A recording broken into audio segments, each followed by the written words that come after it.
নমস্কার, আমার গল্প পাঠ আসরে আপনাকে স্বাগত জানাচ্ছি। পড়ছি বঙ্কিমচন্দ্র চট্টোপাধ্যায়ের মৃণালিনী উপন্যাসের ৮ম পর্ব। গৌড়ের সিংহাসনে অধিষ্ঠিত হলেই বখতিয়ার খিলজি ধর্মাধিকারীর কাছে দূত পাঠিয়ে সাক্ষাতের অভিলাষ জানালেন। তার সঙ্গে যবনের যে সন্ধিবন্ধন হয়েছিল তার বিচার সময় উপস্থিত। পশুপতি ইষ্ট দেবীকে প্রণাম করে মনোরমার কাছে বিদায় নিয়ে যবনের কাছে উপস্থিত হলেন। বখতিয়ার খিলজি উঠে দাঁড়িয়ে সাদরে তাকে অভিবাদন করলেন এবং কুশল জিজ্ঞাসা করলেন। পশুপতি রাজভৃত্যবর্গের রক্ত নদীতে চরণ ধৌত করে এসেছেন। তিনি কোনো উত্তর দিতে পারলেন না। বখতিয়ার খিলজি তাঁর মনের ভাব বুঝতে পেরে বললেন, পণ্ডিত বর, রাজ সিংহাসনে আরোহণের পথ কুসুমাস্তীর্ণ নয়। এ পথে চলতে গেলে বন্ধুদের অস্থি মুন্ডু সর্বদা দেখতে হয়। পশুপতি বললেন, এ কথা সত্য, কিন্তু যারা বিরোধী তাদেরই বধ করা আবশ্যক। এরা নির্বিরোধী। বখতিয়ার বললেন, আপনি কি শোণিত প্রবাহ দেখে নিজের অঙ্গীকার ভঙ্গ করতে চান? পশুপতি বললেন, যা স্বীকার করেছি তা অবশ্যই করব। মহাশয়ও যে করবেন তাতে কোনো সন্দেহ নেই। কিছুমাত্র সন্দেহ নেই, কেবল একটি আছে। আজ্ঞা করুন। কুতুবউদ্দিনের গৌড় শাসনের ভার আপনার উপরেই অর্পিত হবে। আজ থেকে আপনি বঙ্গের রাজপ্রতিনিধি হলেন, কিন্তু সম্রাটের সংকল্প এই যে ইসলাম ধর্মাবলম্বী ছাড়া আর কেউ তার রাজকার্য সংলিপ্ত থাকতে পারবে না। সেহেতু আপনার ইসলাম ধর্ম গ্রহণ করতে হবে। পশুপতি বললেন, সন্ধির এরকম কোনো কথা তো ছিল না। বখতিয়ার বললেন, যদি না হয়ে থাকে তো ভুল হয়েছে। এ কখনো সম্ভব নয় যে মুসলমানেরা রাজ্য জয় করেই আবার হিন্দুদের হাতে তুলে দেবে। পশুপতি বললেন, আমি আপনার অভিপ্রায় ঠিক বুঝতে পারছি না। না বুঝে থাকেন, এখন বুঝলেন। আপনি যবন ধর্ম গ্রহণের জন্য স্থির সংকল্প হন। আমি স্থির সংকল্প যে যবন সম্রাটের কৃপাপ্রার্থী হয়ে সনাতন ধর্ম ছেড়ে নরকগামী হব না। পশুপতি যবনের সঠতা বুঝলেন, আরও বুঝলেন সন্ধিভঙ্গ এরা করবেই, ছলক্রমে না পারলে বলক্রমে করবে। তিনি কিছুক্ষণ চিন্তা করে বললেন, যে আজ্ঞে, যা বলছেন তাই হবে। বখতিয়ার মনের ভাব বুঝলেন। বখতিয়ার যদি পশুপতির চেয়ে চতুর না হতেন তবে এত সহজে গৌড় জয় করা সম্ভব হতো না। বঙ্গভূমির ভাগ্যলিপি এই যে এ ভূমি যুদ্ধে বিজিত হবে না, চাতুর্যেই এর জয়। চতুর ক্লাইভ সাহেব তার দ্বিতীয় পরিচয় স্থান। বখতিয়ার বললেন, ভালো ভালো, আজ আমাদের শুভ দিন, আর বিলম্বের প্রয়োজন নেই। আমাদের পুরোহিত এখনই আপনাকে ইসলাম ধর্মে দীক্ষিত করবেন। আমাকে কিছু সময় অবকাশ দিন, পরিবারবর্গকে নিয়ে আসি, সব পরিবারে দীক্ষিত হব। বখতিয়ার বললেন, আমি তাদের আনতে লোক পাঠাচ্ছি, আপনি এই প্রহরীর সঙ্গে গিয়ে বিশ্রাম করুন। প্রহরী এসে পশুপতিকে ধরলে। পশুপতি ক্রুদ্ধ হয়ে বললেন, সে কি, আমি বন্দী হলাম? বখতিয়ার বললেন, আপাতত তাই। সেই দিন রাত্রিকালে মহাবন থেকে 20,000 সৈন্য এসে নবদ্বীপ প্লাবিত করলে। নবদ্বীপ জয় সম্পন্ন হলো। যে সূর্য সেই দিন অস্ত গেছে তার উদয় হলো না। আর কি উদয় হবে না? অস্ত তো স্বাভাবিক নিয়ম। যতক্ষণ পশুপতি গৃহে ছিলেন ততক্ষণ তিনি মনোরমাকে চোখে চোখে রেখেছিলেন। যখন তিনি যবন দর্শনে গেলেন তখন তিনি গৃহের সব দ্বার রুদ্ধ শান্তশীলকে রেখে গিয়েছিলেন গৃহরক্ষী করে। পশুপতি যাবার ক্ষণকাল পরেই মনোরমা পশুপতির শয্যাগৃহে পালঙ্কের উপর উঠে বসল। পালঙ্ক থেকে বারান্দা থেকে বাগানে গিয়ে একটি আম্রবৃক্ষের ক্ষুদ্র শাখা লইল। তারপর অবলীলাক্রমে বাগানের মাটিতে। আর কিছুমাত্র দেরি না করে মনোরমা জনার্দনের বাড়ির দিকে ছুটল। সেই রাত্রে নবদ্বীপ নগরে বিজন উন্মত্ত যবন সেনার অমানসিক অত্যাচারের ঢেউ বয়ে চলেছে। অগণিত সৈন্য সমারোহে রাজপথ আচ্ছন্ন হয়ে গেল। সেনা বলহীন রাজধানীর ভীত সন্ত্রস্ত নাগরিকেরা গৃহমধ্যে দ্বার রুদ্ধ করে সভায় ইষ্টনাম জপ করতে লাগল।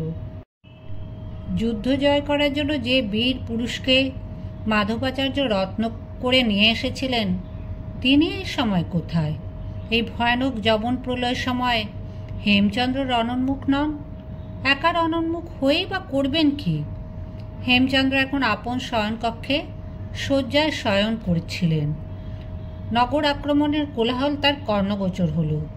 দিগ্বিজয়কে জিজ্ঞাসা করলেন, কিসের শব্দ?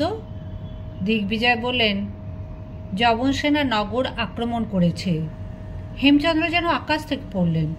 তিনি তখন পর্যন্ত বখতিয়ার খিলজির রাজপুরী অধিকার ও রাজার পলায়নের বৃত্তান্ত কিছুই জানেন না। দিগ্বিজয় সব কথা হেমচন্দ্রকে বললে। হেমচন্দ্র বললেন, নাগরিকেরা কোন অবস্থায় আছে? যে পারছে পালিয়ে যাচ্ছে, যে না পারছে প্রাণ হারাচ্ছে। আর গৌড়ীয় সেনা? আর তারা যুদ্ধ করবে কেন? রাজা পলাতক, সুতরাং তারা আপন আপন পথ বেছে নিয়েছে। আমার ঘোড়া সাজাও, হেমচন্দ্র বললেন। দিগ্বিজয় বিস্মিত হল। জিজ্ঞাসা করলেন, কোথায় যাবেন প্রভু? নগরে। একা? হেমচন্দ্র দন্তে দন্ত ঘর্ষণ করে তাকালেন তার দিকে। তার সেই চাউনি দেখে দিগ্বিজয় ভীত হয়ে অশ্বসজ্জা করতে গেল। হেমচন্দ্র তখন মহামূল্য রণসাজে সজ্জিত হয়ে সুন্দর অশ্বপৃষ্ঠে আরোহণ করলেন। তারপর ভীষণ শূল হস্তে নির্ঝরিণী প্রেরিত জলবিম্বের মতো সেই বিশাল যবন সেনা সমুদ্রে ঝাঁপিয়ে পড়লেন। হেমচন্দ্র দেখলেন, যবনেরা যুদ্ধ করছে না, কেবল অপহরণ করছে। বাধা দেবার জন্য কেউই তাদের সম্মুখীন হচ্ছে না। সুতরাং যুদ্ধ তাদের মনে ছিল না। যাদের সর্বস্ব অপহরণ করেছিল, অপহরণকালে তাদেরই সকলকে বিনা যুদ্ধে মারছিল। সুতরাং যবনেরা মিলিত হয়ে হেমচন্দ্রকে বাধা দেবার কোনো চেষ্টাই করল না। প্রত্যেকটি যবন তার দ্বারা আক্রান্ত হয়ে তৎক্ষণাৎ প্রাণ দিলে। হেমচন্দ্র যখন নিধন করছেন, তখন পথের ধারে একটি কুটির থেকে আর্তনাদ শুনতে পেলেন। যবনের দ্বারা আক্রান্ত ব্যক্তির আর্তনাদ মনে করে হেমচন্দ্র গৃহমধ্যে দেখলেন অন্য কোনো লোক নেই। এক ব্রাহ্মণ আহত অবস্থায় মাটিতে পড়ে আর্তনাদ করছে। লোকটি এমন গুরুতরভাবে আহত হয়েছে যে তার মৃত্যু আসন্ন। হেমচন্দ্রকে দেখে সে আততায়ী মনে করে বলতে লাগলো, আমি শীঘ্র মরব, আমার মাথা সে রাক্ষসীকে দিও। প্রাণ যায়, জল জল। কে জল দেবে? হেমচন্দ্র বললে, তোমার ঘরে জল আছে? ব্রাহ্মণ বলতে লাগলো, জানি না, মনে হয় নেই। জল জল, পিশাচি, সেই পিশাচির জন্য প্রাণ গেল। হেমচন্দ্র ঘরের মধ্যে খোঁজ করে দেখলেন একটি কলসিতে জল আছে। জল আছে কিন্তু পাত্র নেই। তাই অঞ্জলি ভরে জল নিয়ে হেমচন্দ্র তাকে দিতে গেলেন। ব্রাহ্মণ বললেন, না, জল খাবো না, আমি যবনের হাতে জল খাবো না। হেমচন্দ্র বললেন, আমি যবন নই, আমি হিন্দু, আমার হাতে জল তুমি পান করতে পারো। আমার কথা শুনে বুঝতে পারছো না? ব্রাহ্মণ জল পান করে হেমচন্দ্রকে আশীর্বাদ করল। হেমচন্দ্র বললেন, তোমার আর কি উপকার করতে পারি বলো। ব্রাহ্মণ বললেন, আর কি করবে? যে মরতে বসেছে তার কি উপকার করবে? হেমচন্দ্র বললেন, তোমার আর কে আছে? ব্রাহ্মণ বললেন, আমার কে আছে? ঢের আছে, সব আছে। তার মধ্যে সেই রাক্ষসী আছে। সে রাক্ষসী, তাকে বলো আমার অপরাধের প্রায়শ্চিত্ত হয়েছে। কে সে? কাকে বলবো? ব্রাহ্মণ বলতে লাগলেন, কে? সেই পিশাচি। পিশাচিকে চেনো না? পিশাচি মৃণালিনী, মৃণালিনী পিশাচি। হেমচন্দ্র মৃণালিনীর নাম শুনে চমকে উঠে জিজ্ঞাসা করলেন, মৃণালিনী তোমার কে হয়? ব্রাহ্মণ বলেন, কে হয়? কেউ হয় না, আমার যম। মৃণালিনী, তোমার কি করেছে? কি করেছে? কিছু না, সে কিছু করেনি। আমি আমি তার সর্বনাশ করেছি। তার প্রায়শ্চিত্ত হলো। কি সর্বনাশ করেছ? আর কথা কইতে পারি না, জল দাও। হেমচন্দ্র আবার তাকে জল পান করালেন। হেমচন্দ্র তাকে জিজ্ঞাসা করলেন, তোমার নাম কি? ব্যোমকেশ। হেমচন্দ্রের চোখ দিয়ে যেন আগুন বেরিয়ে এলো, কিন্তু তখনই শান্ত হয়ে বললেন, তোমার বাড়ি কোথায়? মৃণালিনী, আমাদের। তারপর? তারপর তারপর আর কি? তারপর আমার এই দশা। মৃণালিনী পাপিষ্ঠা, বড় নির্দয়। আমার প্রতি ফিরেও চাইল না। রাগ করে আমার বাবার কাছে আমি তার নামে মিথ্যে কলঙ্ক রটালাম। বাবা তাকে বিনা দোষে বাড়ি থেকে তাড়িয়ে দিলেন। রাক্ষসে আমাদের ছেড়ে চলে গেল। তবে তুমি তাকে গালি দিচ্ছ কেন? কেন গাল দেব না? মৃণালিনী আমাকে ফিরে দেখল না, সে চলে গেল। তার জন্য কোন দেশে না গিয়েছি, কোথায় পিশাচের সন্ধান না করেছি। গিরিজা ভিখারির মেয়ে বললে নবদ্বীপে এসেছে। নবদ্বীপে এলাম, সন্ধান নেই। রাক্ষসের জন্যে যবনের হাতে মরলাম। বেশ হলো, আমার পাপের প্রায়শ্চিত্ত হলো। ব্যোমকেশের কথা সরল না। সেই নির্বাণ উন্মুখ দ্বীপ নিভে গেল। হেমচন্দ্র আর দাঁড়ালেন না, আর যবনবধ করলেন না। কোনো মতে পথ করে নিয়ে অশ্বকে বাড়ির দিকে ছোটালেন। যেখানে হেমচন্দ্র তাকে রেখে গিয়েছিলে, মৃণালিনী তখন পর্যন্ত সেইখানে। পৃথিবীতে তার যাবার আর স্থান ছিল না, সর্বত্র সমান। রাত্রি প্রভাত হলো, পূর্বাচলের সূর্য মধ্যাকাশে এলো, তারপর হলো সন্ধ্যা। তখনও মৃণালিনী ঘরে ফিরিবার নাম করছে না। গিরিজায়া বিশেষ চঞ্চল হয়ে উঠল, বলল, ঘর চলো। মৃণালিনী বললে, নগরে এ কিসের কোলাহল? তখন যবন সেনা নগর মধ্যে অত্যাচারের বন্যা বইয়ে যাচ্ছিল। তুমুল কোলাহল শুনে দুজনের মনে ভয় হলো। গিরিজায়া বললে, চলো এই বেলা পালিয়ে যাই। কিন্তু রাজপথের কাছে গিয়ে দেখল যবন সৈন্য। কোনো উপায় নেই, অগত্যা ফিরে গিয়ে সরোবরের সোপানে বসলে। মৃণালিনী গিরিজায়াকে বললে, গিরিজায়া, আমার বুঝি যথার্থই সর্বনাশ উপস্থিত হয়েছে। সে কি? ওই যে অশ্বারোহী গেলেন, উনি হেমচন্দ্র। সখী, নগরে ঘোর যুদ্ধ চলছে। যদি নিঃসহায় প্রভু সে যুদ্ধে গিয়ে থাকেন, না জানি কিনা বিপদ তার হতে পারে। হেমচন্দ্র মাধবাচার্যের বাড়িতে গিয়ে দেখলেন আচার্য জপে বসেছেন। হেমচন্দ্র প্রণাম করে বললেন, আমাদের সকল চেষ্টা নিষ্ফল। এখন ভৃত্যের প্রতি আর কি আদেশ আছে করুন। যবন গৌড় অধিকার করেছে, বুঝি এ ভারতভূমির অদৃষ্ট যবনের দাসত্ব বিধিলিপি। নইলে বিনা যুদ্ধে যবনেরা গৌড় জয় করলে কি করে? যদি আমার জীবন দিয়ে একদিনের জন্যও জন্মভূমি দস্যুর হাত থেকে মুক্ত হয়, আমি এখন তাও করতে প্রস্তুত আছি। সেই অভিপ্রায় রাত্রিতে যুদ্ধের আশায় নগর মধ্যে প্রবেশ করেছিলাম, কিন্তু যুদ্ধ তো দেখলাম না। কেবল দেখলাম এক পক্ষ আক্রমণ করছে, অপর পক্ষ পলায়ন করছে। মাধবাচার্য বললেন, দুঃখিত হয়েও না, দৈব নির্দেশ কখনো বিফল হবার নয়। আমি যখন গণনা করে দেখেছি যে যবন পরাভূত হবে, তখন নিশ্চয়ই যেন তারা পরাভূত হবে। যবনেরা নবদ্বীপ অধিকার করেছে বটে, কিন্তু নবদ্বীপ তো গৌড় নয়।